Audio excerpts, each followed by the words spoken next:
तो दोस्तों century textile ने अपने क्वार्टर 4 के नंबर को डिस्क्लोज कर दिया है। तो चलिए देखते हैं क्या है क्वार्टर 4 के नंबर्स के अंदर। लेकिन उससे पहले मैं आपको बता दूं, कंपनी ने इस क्वार्टर में डिविडेंड देने का ऐलान किया है।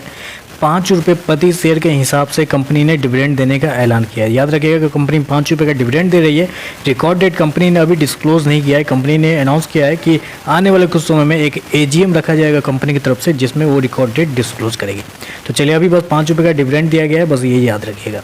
चलिए कंपनी के डाटा देख लेते हैं। रिजल्ट बेसिकली क्रोर्स में दिया हुआ है। पिछले क्वार्टर की बात करें तो पिछले क्वार्टर में कंपनी का टोटल इनकम जो कंपनी ने ऑपरेशन के थ्रू जनरेट किया था, अप्रोक्सीमेटली बोल सकते हैं 1172 करोड़ के आसपास। पिछले साल मात्र 1218 करोड़, जबकि अभी देखें तो अभी भी कंपनी का रिवेन्यू ऑलमोस्ट 1218 करोड़ के आसपास देखने को मिल रहा है। तो कंपनी के रिवेन्यू के अंदर ज़्यादा बड़ी तेजी आपको देखने को नहीं मिली है, ऑलमोस्ट फ्लैट है पिछले साल के मुकाबले। अब पिछले क्वार्टर से देखें तो पिछले क्वार्टर से हल्की सी तेजी आपको देखने को मिल रही है। तो कंपनी का रिवेन्यू ऑलमोस्ट आप बोल सकते हैं कि साल दर साल आप क्वार्टर जो है ऑलमोस्ट फ्लैट होता हुआ आपको देखने को मिल रहा है। चलिए कंपनी के एक्सपेंस देख लेते हैं। एक्सपेंसेस क्या हुए हैं। पिछले क्वार्टर में 1151 करोड़ खर्च किए थे। पिछले साल 1156 करोड़। इस क्वार्टर में 1158 करोड़ कंपनी ने खर्च किए। तो कंपनी के खर्चे भी कांस्टेंट है, जैसा कि कंपनी का रिवेन्यू है वैसा ही कंपनी का एक्सपेंस भी कांस्टेंट देखने को मिल रहा है। चलिए कंपनी का नेट प्रॉफिट क्या है वो देख लेते हैं। पिछले क्वार्टर की बात करें कंपनी 6 करोड़ के प्रॉफिट में थी।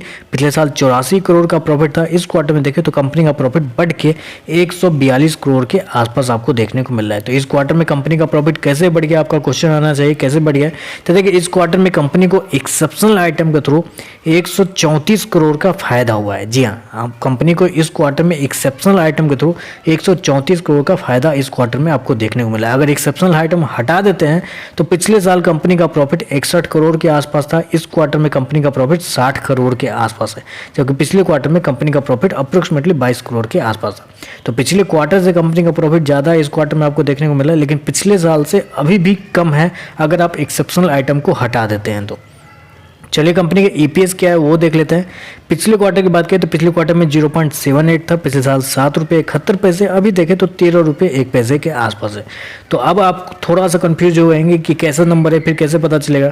देखिए नंबर्स नहीं अच्छे हैं नहीं खराब है, नॉर्मल से नंबर है जो कंपनी हर क्वार्टर देते आ रही है वही नंबर है। कुछ ज़्यादा चेंजेस नहीं देखने को मिले क्योंकि कंपनी का रिवेन्यू कॉन्स्टेंट है। सबसे मेजर प्रॉब्लम वहाँ पर आ रही है कि कंपनी का रिवेन्यू कॉन्स्टेंट है। कंपनी कुछ नए प्रोजेक्ट हाथ में नहीं ले रही है, जो उनके पुराने क्लाइंट है उसी को कंपनी बेच रही है, बस यही चल रहा है। तो बस मेरे हिसाब से नंबर न्यूट्रल से है। हो सकता है इस नंबर के बाद ज़्यादा बड़ी तेजी बड़ी गिरावट आपको देखने को मिले, 2-4% ऊपर या 2-4% नीचे, बस यही होगा, इससे ज़्यादा कुछ नहीं होगा। तो बस आज के लिए बस इतना ही। वीडियो पसंद आए तो लाइक कीजिएगा, साथ में साथ चैनल को सब्सक्राइब जरूर कीजिएगा। धन्यवाद।